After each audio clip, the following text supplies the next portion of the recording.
guaranteed how many tricks. We have 9 off the top, right?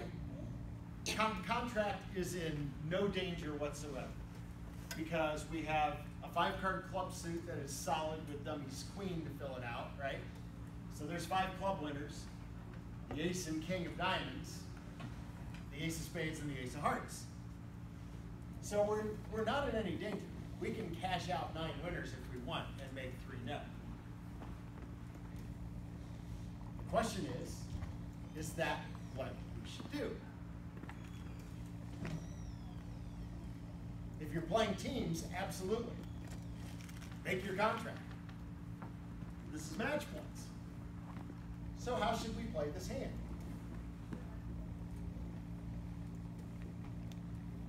If there were an over trick on this hand, most likely where would it come from? Probably the spade suit, right? Finesse the queen of spades. However, there's some danger there, right? After your heart stopper is dislodged, if you give up the lead and the hearts don't split 4-4, they can set you. This is a concern. So how do we play this hand? You can duck the first heart if you want. That would probably be pretty normal to hold up, and I don't see any reason why you have to win the first heart here. So you can hold up the first heart, but they're going to continue hearts, and now you're going to have to win the second one. All right, so let's say that's what happened. Everybody follows. Well, what should you do next? All right, I think I would run 5 rounds of clubs at them and make them start discarding. They may have some uncomfortable discards. If clubs are 3-2, one of your opponents is going to have to find 2 discards, and another one is going to have to find 3 discards. Now, somebody might have, and other honors that are lurking out there, queen and jack of diamonds somewhere, king of spades. Your opponents might give defensive signals to their partner that would indicate to you whether the king of spades is favorable as far as the finesse. Now, your opponents may also lie to you. They are not compelled to signal honestly. I mean, I would, if I'm sitting over here in the east seat and I didn't think, there would be no harm in making an encouraging discard for spades, as if I were telling my partner, hey, I like spades. Because if my partner is looking at the king of spades, he knows it's finessable, right? So he knows that my signal isn't true, and he knows exactly what I'm trying to do. I'm trying to deceive declare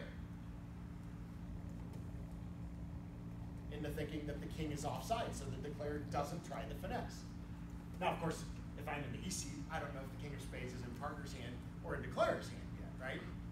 Because I don't know where all of the no trumpers points are. But there's not, at least as far as the signal is concerned, there's no harm, right? I mean, partner led the queen of hearts and declare ducked it, and then declare won the ace, and in the meantime, I probably told partner I had the king of hearts. So they know what the heart situation is. They know we've gotten off to the best lead. So. But yeah, I think I'd start by running 5 rounds of clubs, just to put the opponents under a little pressure. And they may be trying to guard some other cards, and they might pitch a couple of hearts, which now we're not too worried about. We're a little less worried about giving up the lead, right? If one or both opponents pitches a heart, it's like, well, now they've tossed potential winners here, and they can't kill us in the heart suit after getting off to the best lead. Of course, you have to pitch a couple of cards from dummy on yourself on the 4th and 5th club, right? Well, pitch something that you know you're definitely not going to use, like a little spade, maybe the 3rd heart, something like that. Now, after you run off all your clubs, you can see how your opponents discard and decide what you want to do.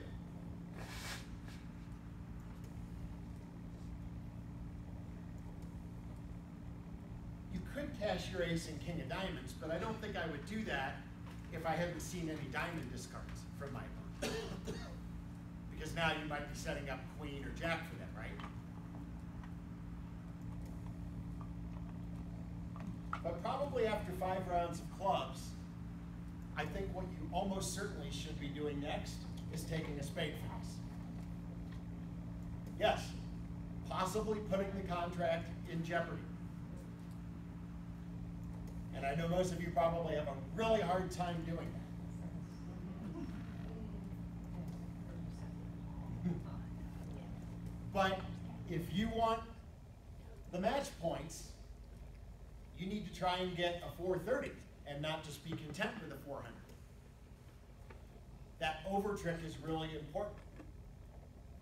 And this is what we talk about, what Mike Lawrence talks about, you realize that this is bad bridge, but it's good and correct match points.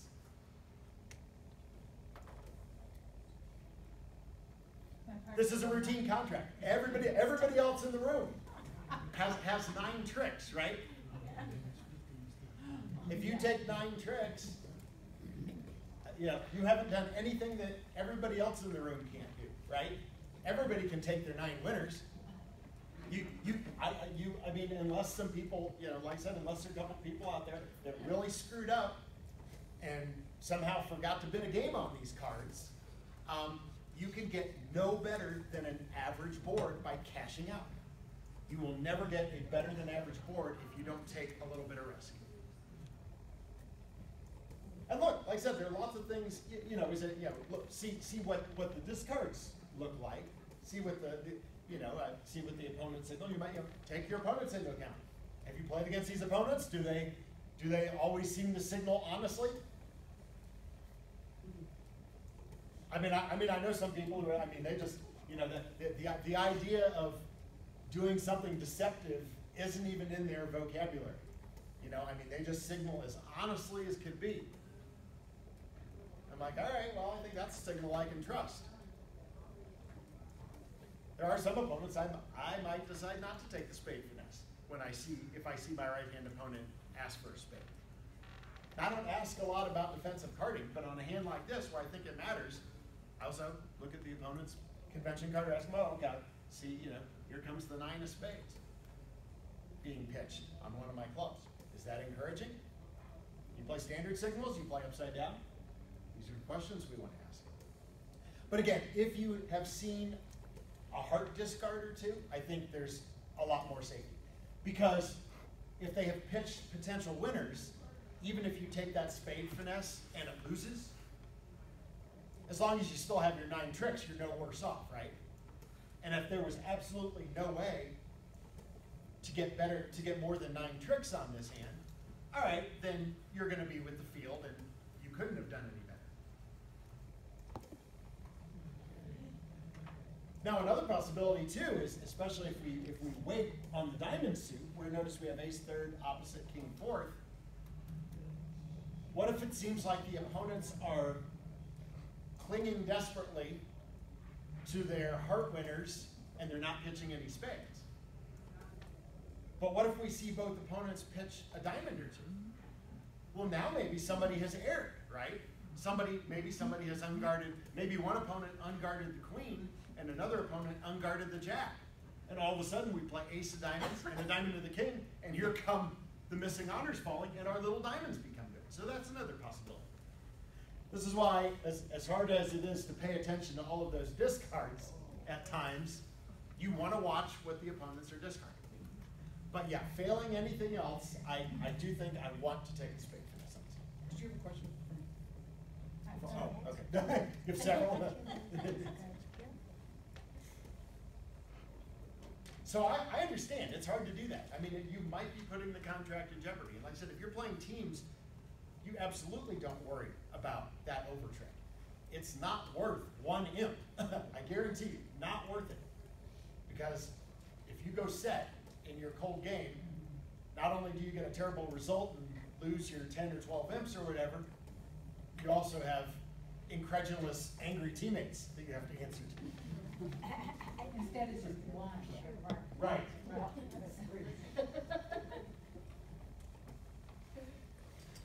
But, I mean, that's the key to this. Yes, you should take the finesse, and yes, you could go set.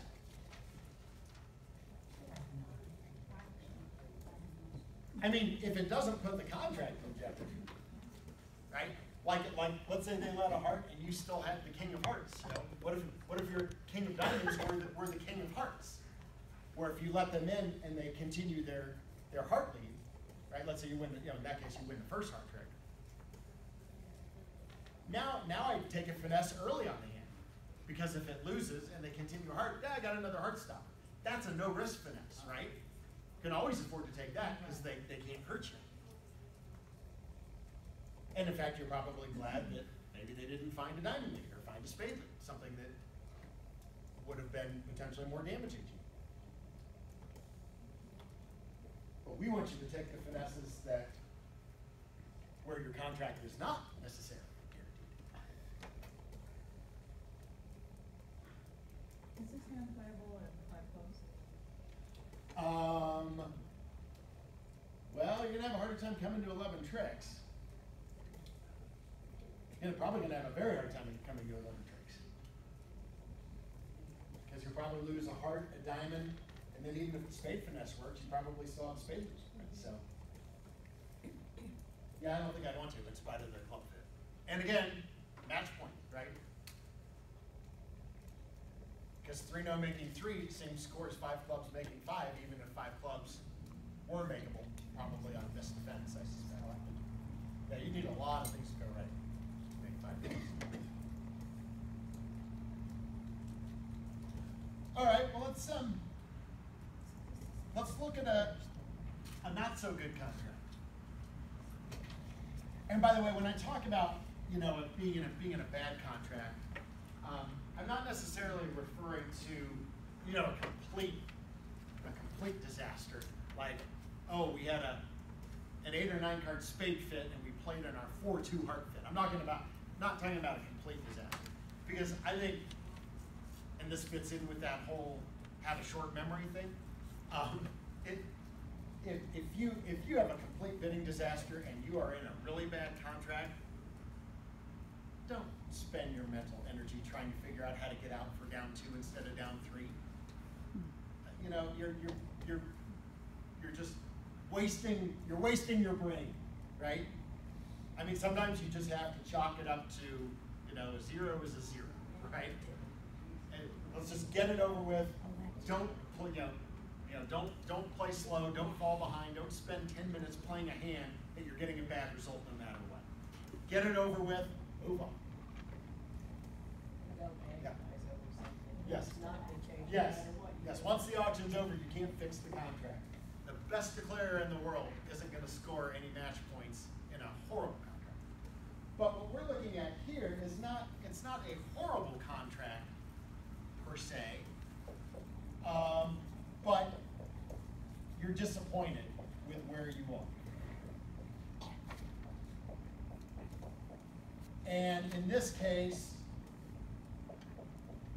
you have missed the game that you probably wanted to be.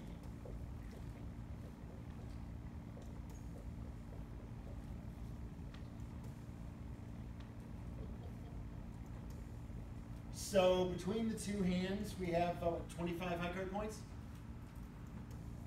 And we have a 9 card spade fit. So you're south. And we won't speculate as to what happened or why you didn't make it to 4 spades. But the fact of the matter is you have a 9 card spade fit, you have 25 high card points, and you're only in 3 spades. Now, 4 spades is not cold, is it? What tricks do we have to lose? Well, 2 clubs.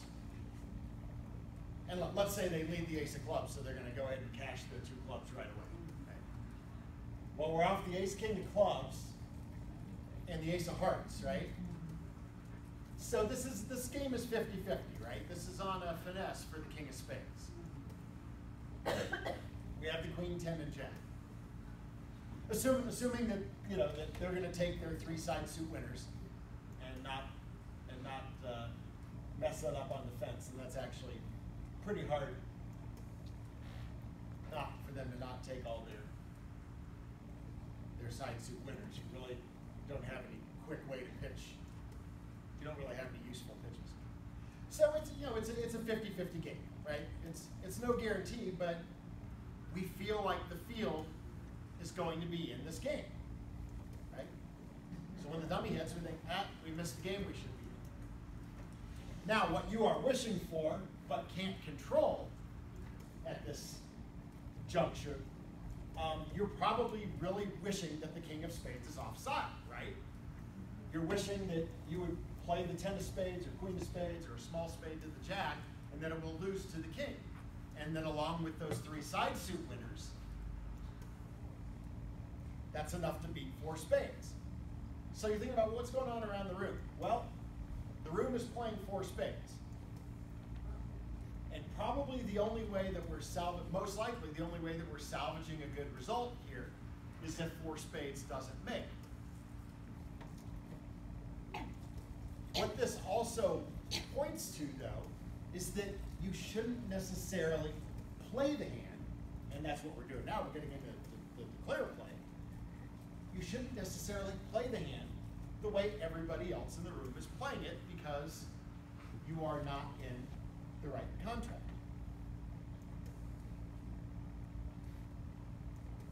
Does anybody know what you should do differently in this situation?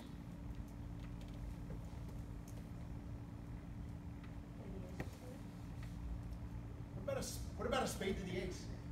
Do something anti-percentage. Do something different than the rest of the room is doing. It may or may not help you, because you probably won or lost this board in the bidding.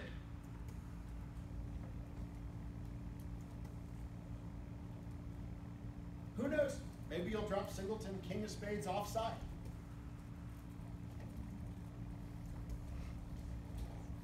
And then, in case there was anybody else in the room that, now we figure probably around the room, people are going to take the finesse, possibly losing to singleton, king of spades. Figure if people are in the game, they're probably not going to find that play. But do something different. Do something anti-percentage. Because this board was probably decided on the auction. Are you saying, well, hell, I have nothing to lose, so I might Pretty as much. well. Oh, okay. Yeah. So let me have some fun. And might as well try. We're just telling, we're telling you to go again, to be willing to go against the grain. Okay. Yeah. Because I have nothing left. Yeah. Okay.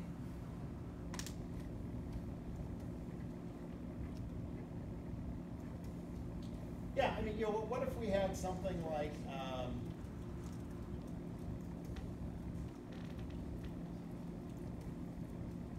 I don't know. Like let's say they cashed ace and king of clubs to start off, and then let's say they switch to a diamond, a small diamond. All right, so you win the diamond because you've got all the big diamonds, right? What if you took a spade finesse and it lost to the king, and East came back with a diamond and gave their partner a rough?